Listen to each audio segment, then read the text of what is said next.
Chapter 28. Let us be thankful for the fools. But for them the rest of us could not succeed. Pudd'nhead Wilson's New Calendar. The aphorism does really seem true. Given the circumstances, the man will appear. But the man mustn't appear ahead of time, or it will spoil everything. In Robinson's case, the moment had been approaching for a quarter of a century, and meantime the future conciliator was tranquilly laying bricks in Hobart. When all other means had failed, the moment had arrived, and the bricklayer put down his trowel and came forward. Earlier he would have been jeered back to his trowel again. It reminds me of a tale that was told me by a Kentuckian on the train when we were crossing Montana. He said the tale was current in Louisville years ago. He thought it had been in print but could not remember. At any rate, in substance, it was this, as nearly as I can call it back to mind. A few years before the outbreak of the Civil War, it began to appear that Memphis, Tennessee, was going to be a great tobacco entrepot. The wise could see signs of it, and at the time, Memphis had a wharf boat, of course. There was a paved, sloping wharf for the accommodation of freight, but the steamers landed on the outside of the wharf boat, and all loading and unloading was done across it, between steamer and shore. A number of wharf boat clerks were needed, and part of the time, every day, they were very busy, part of the time, tediously idle. They were boiling over with youth and spirits, and they had to make the intervals of idleness endurable in some way. And as a rule, they did it by contriving practical jokes and playing them upon each other. The favorite butt for the jokes was Ed Jackson, because he played none himself and was easy game for other people's, for he always believed whatever was told him. One day he told the others his scheme for his holiday. He was not going to go fishing or hunting this time. No, he had thought out a better plan. Out of his $40 a month, he had saved enough for his purpose in an economical way, and he was going to have a look at New York. It was a great and surprising idea. It meant travel, immense travel. In those days, it meant seeing the world. It was the equivalent of a voyage around it in hours.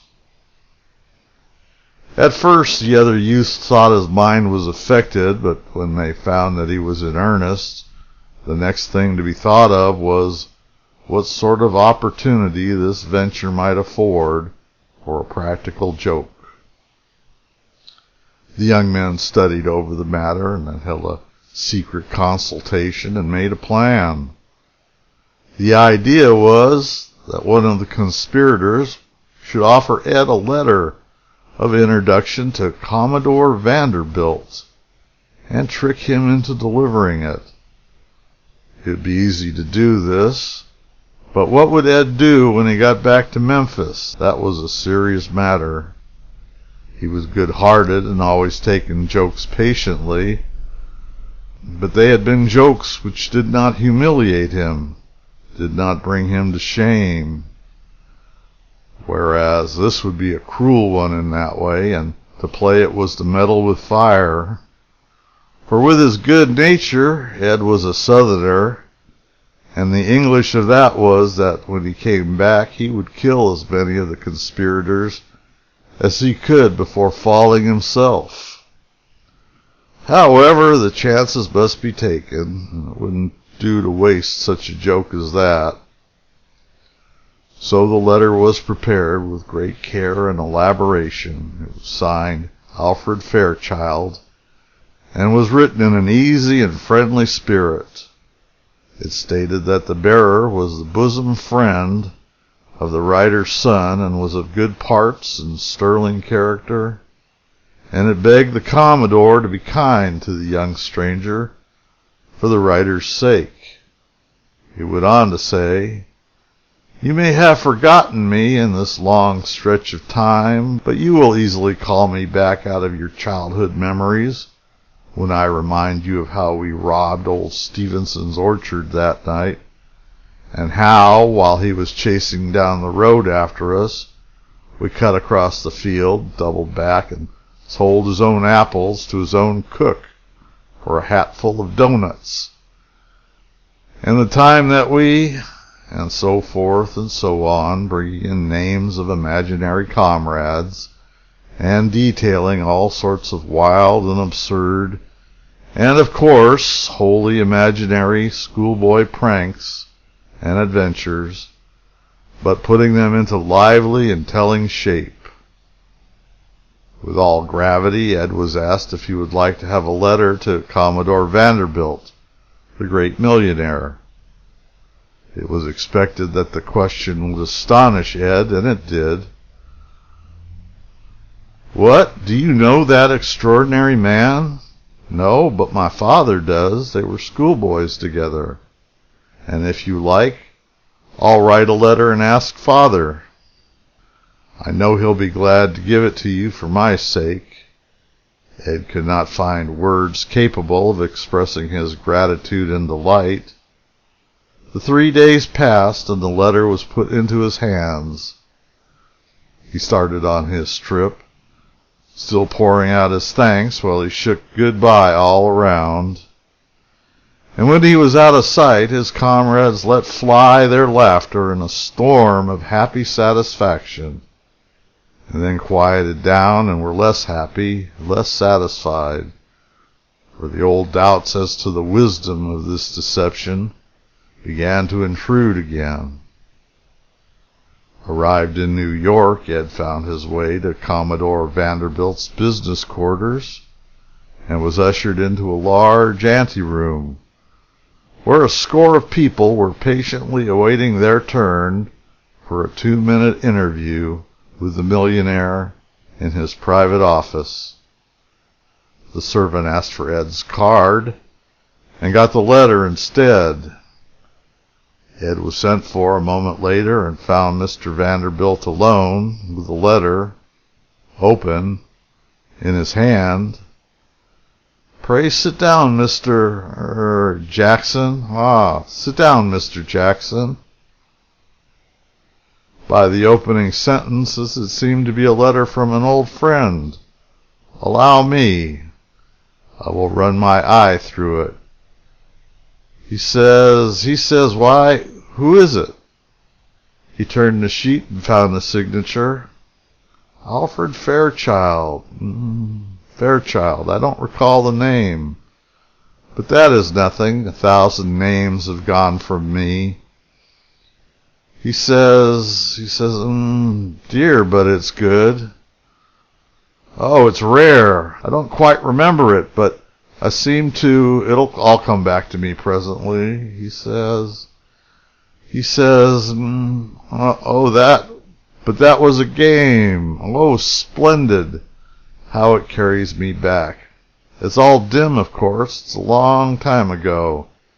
And the names, some of the names are wavery and indistinct, but show, I know it happened. I can feel it. And Lord, how it warms my heart. Brings back my lost youth. Well, I've got to come back into this workaday world now. Business presses and people are waiting. I'll keep the rest for bed tonight and live in my youth over again. And you'll thank Fairchild for me when you see him. I used to call him Alf, I think.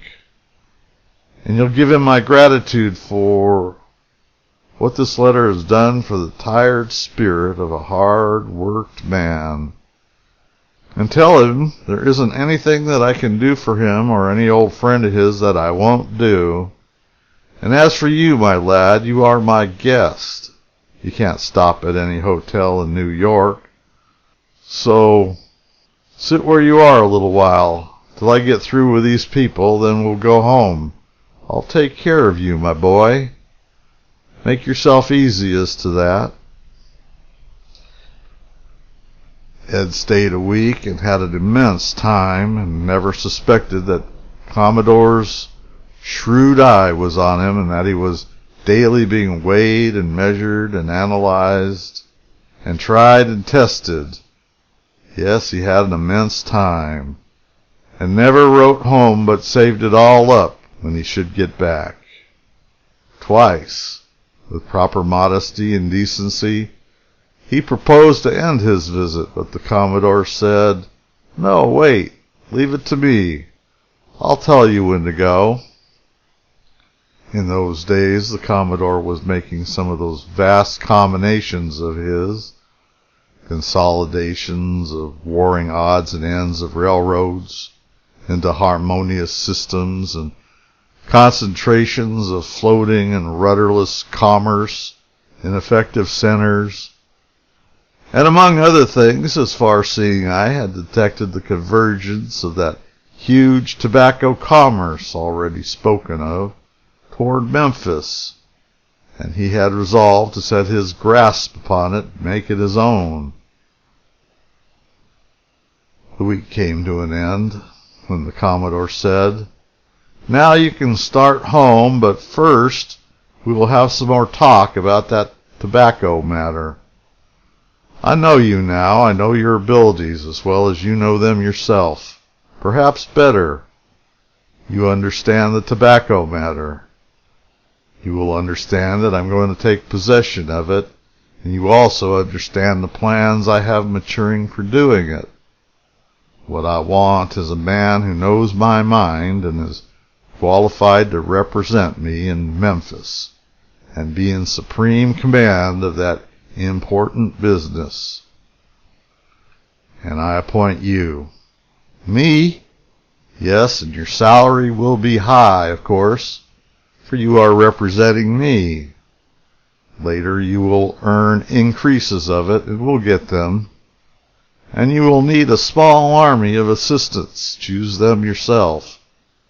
And carefully. Take no man for friendship's sake. But all things being equal, take the man you know, take your friend in preference to the stranger."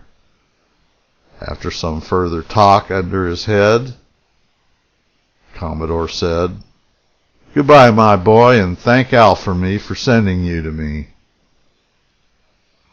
When Ed reached Memphis, he rushed down to the wharf in a fever, to tell his great news, and thanked the boys over and over again for thinking to give him the letter to Mr. Vanderbilt. It happened to be one of those idle times, blazing hot noonday, and no signs of life on the wharf.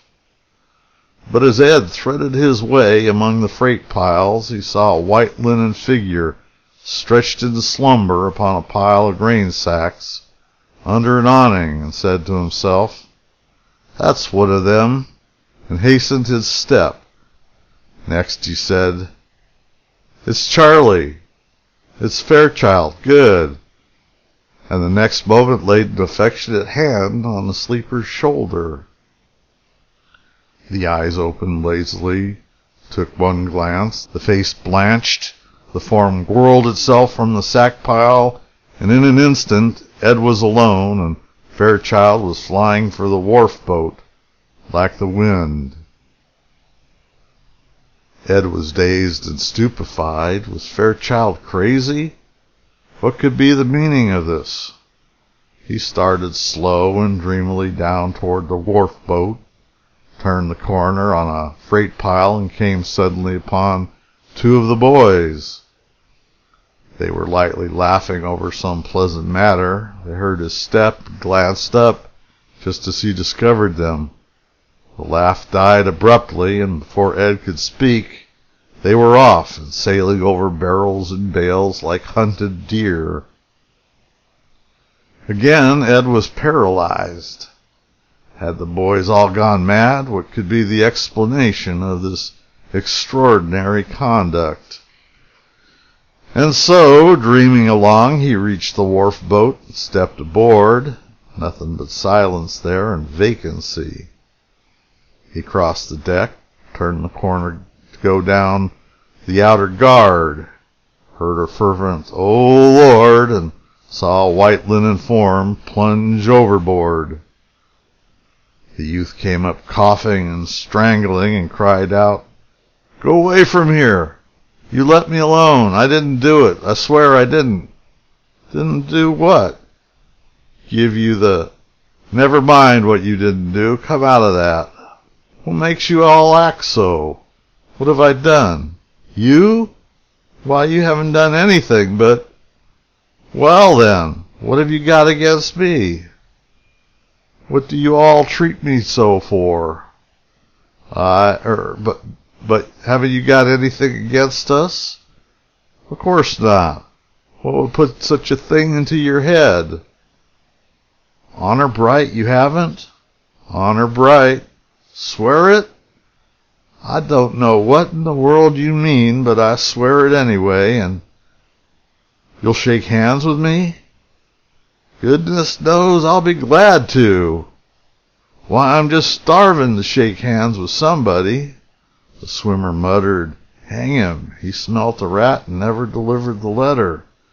But it's all right, I'm not going to fetch up the subject." He crawled out, came dripping and draining to shake hands. First one, then another of the conspirators showed up, cautiously, armed to the teeth, took in the amicable situation, then ventured warily forward and joined the love feast. And to Ed's eager inquiry as to what made them act as they had been acting, they answered evasively and pretended that they had put it up as a joke to see what he would do. It was the best explanation they could invent at such short notice, and each said to himself, "He never delivered that letter, and the joke is on us. If he only knew it, or we were dull enough to come out and tell." Then, of course, they wanted to know all about the trip, and he said, "Come right up on the boiler deck and order the drinks. It's my treat. I'm going to tell you all about it. And tonight it's my treat again, and we'll have oysters and a time." And when the drinks were brought and cigars lighted, Ed said, "Well, when I delivered the letter to Mr. Vanderbilt, great Scott gracious, how you scared me. What's the matter?" "Oh, nothing. Nothing, it was attacking the chair seat," said one. "But you all said it." "However, no matter. When I delivered the letter—" "Did you deliver it?" And they looked at each other as people might who thought that maybe they were dreaming. Then they settled to listening, and as the story deepened and its marvels grew, the amazement of them made them dumb, and the interest of it took their breath. They hardly uttered a whisper during the 2 hours, but sat like petrifactions and drank in the immortal romance. At last the tale was ended, and Ed said, "And it's all owing to you, boys, and you'll never find me ungrateful, bless your hearts. Best friends a fellow ever had.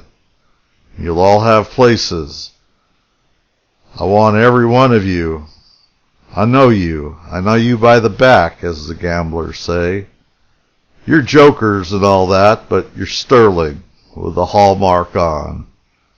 And Charlie Fairchild, you shall be my first assistant and right hand because of your first-class ability and because you got me the letter, and for your father's sake who wrote it for me, and to please Mr. Vanderbilt, who said it would. And here's to that great man. Drink hearty? Yes, when the moment comes, the man appears, even if he's 1,000 miles away and has to be discovered by a practical joke."